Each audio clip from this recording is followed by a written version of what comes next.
இந்த ஓவியர்களின் பாரம்பரிய ஊரான ரகுராஜ்பூரில் பார்த்தீங்கன்னா கிட்டத்தட்ட 500 ஓவியர்கள் இருக்காங்க. இந்த ஓவியங்கள்லாம் வந்துட்டு அந்த காலத்தில் புராண கதைகளை பேஸ் பண்ணி தான் வந்துட்டு இவங்க வரைவாங்களாம். அது எதில் வரைவாங்கன்னு பார்த்தீங்கன்னா பனை ஓலையிலையும் துணிகளையும் வரைவாங்களாம். நம்ம பின்னாடி பார்த்தீங்கன்னா கூட அந்த மாதிரி ஒரு ஓவியம் தாங்க இருக்குது.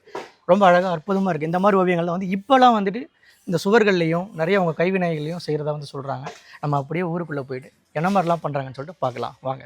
இந்த கலர் பார்த்தீங்கன்னா வந்து இது ஒரு நேச்சுரல் கலர் தாங்க. இது வந்து இந்த கல்லுலேருந்து பார்த்தீங்கன்னா பவுடர் மாதிரி செஞ்சு அதுக்கப்புறம் தான் வந்து இது பெயிண்டிங்காக வந்து கொண்டாடுவாங்களாம்.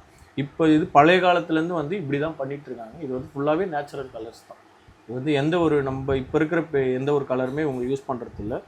உண்மையில் அவ்வளோ டீட்டெயிலிங் இருக்குங்க, அவ்வளோ டீட்டெயிலிங் இருக்குது. உண்மையாக இவர் சொன்ன அமௌண்ட்டுக்காக இல்லை, இது உண்மையாக அவ்வளோ வேலை இருக்குதுன்னு நினைக்கிறேன். இது கொஞ்சம் நஞ்சம் வேலை கிடையாது, அவ்வளோ வேலை இருக்குது உண்மையிலே.